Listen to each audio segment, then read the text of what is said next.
მოგესალმებით. მოდით დღეს ერთად ჩაუღრმავდეთ ისტორიის ერთ-ერთ ყველაზე საინტერესო გამოცანას, რომელიც ბევრ ჩვენგანს ალბათ სკოლიდანაც ახსოვს.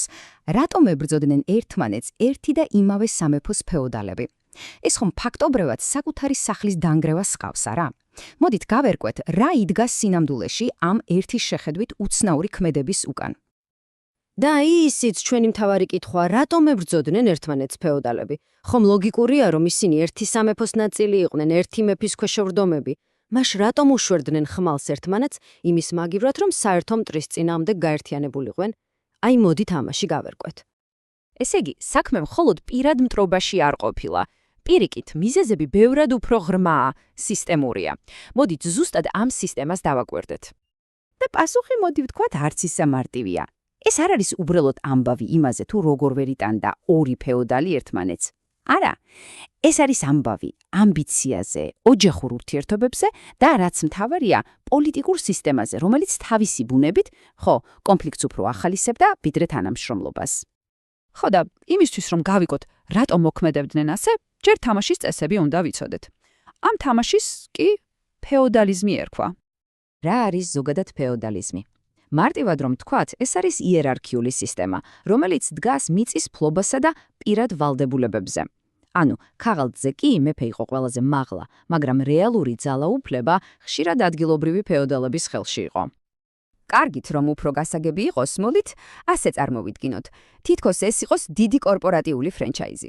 მეფე არის, თქვათ, მთავარი დირექტორი, CEO, ხოლო ფეოდალები არიან ამ ფრენჩაიზის ძლიერი, გავლინიანი მფლობელები რეგიონებში.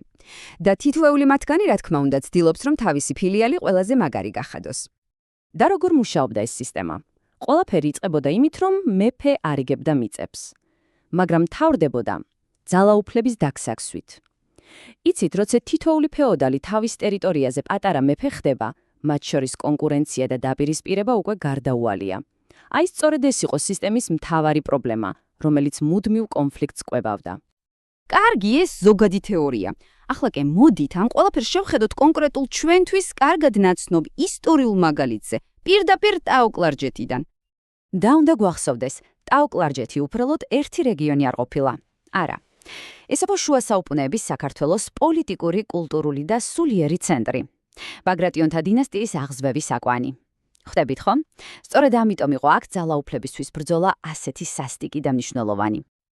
ვნახოთ, როგორ განვითარდა მოვლენები. ყველაფერი მე-9 საუკუნეში იწყება, როცა ბაგრატიონები ძლიერდებიან. მე-10 საუკუნის დასაწყისში სამთავრო უკვე ფართოვდება, მისი მნიშვნელობა იზრდება. და რას იწვევს ეს? რა თქმა უნდა, შიდა დაპირისპირების გამზაფრებას საუკუნის შუახანებში. და ბოლოს საუკუნის ბოლოს ეს დაძაბულობა უკვე ღია ომში გადადის. ლოგიკურია რა, რაც უფრო ძლიერდებოდა სამთავრო, მით უფრო დიდი იყო პრიზი, რომლისთვისაც იბრძოდნენ. ახლა კი მოდით, ამ ციფრებიდან და თარიღებიდან გადავიდეთ ადამიანურ დრამაზე. ვნახოთ, ვინ იყვნენ ამ კონფლიქტის მთავარი გმირები. და აი, ყველაზე დრამატური ნაწილი. ეს ბრძოლა უცხოებს შორის არ იყო. ეს იყო სამოქალაქო ომი ერთი დიდი და ძლიერი ოჯახის ბაგრატიონების შიგნით. წარმოგიდგენიათ, ნათესავები იბრძოდნენ ერთმანეთის წინააღმდეგ. ეს კონფლიქტს კიდევ უფრო ტრაგიკულ ელფერს სცენს. ფაქტობრივად, ერთმანეთს ორი პრინციპი დაუპირისპირდა. ერთი მხარე ამბობდა, რომ ძალაუფლება ეკუთვნოდათ ტრადიციით, მემკვიდრეობით, უფროსობით. მეორე მხარე კი ეყრდნობოდა რეალურ სამხედრო ძალას და პოლიტიკურ ალიანსებს. მართალი გითხრათ, ორივე მხარეს თავისი ლოგიკა ჰქონდა, მაგრამ მათი მიზნები აბსოლუტურად შეუთავსებელი იყო. ამიტომ საბოლოო სიტყვა იარაღს უნდა ეთქვა. ეს ციტატა, რა თქმა უნდა, პირობითია, მაგრამ იდეალურად აღწერს იმ დროის დაუნდობელ პოლიტიკურ რეალობას. ფეოდალურ სამყაროში, როცა საქმე ძალაუფლებას ეხებოდა, სენტიმენტებისთვის დრო არ რჩებოდა. გადარჩენისა და გამარჯვებისთვის ხანდახან წარმოუდგენლად მძიმე გადაწყვეტილებების მიღება უწევდათ.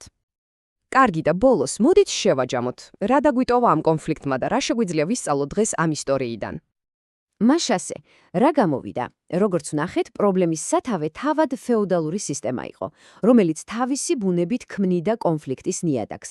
ტაო-კლარჯეთის მაგალითმა კი უბრალოდ ნათლად დაგვანახა, როგორ მუშაობდა ეს ყველაფერი პრაქტიკაში.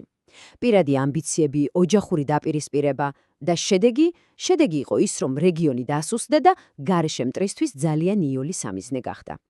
და ბოლოს მინდა დაგტოვოთ ერთ კითხვასთან ერთად, რომელზეც დაფიქრება ღირს. რეალურად, რა არის განხეთქილების ნამდვილი ფასი?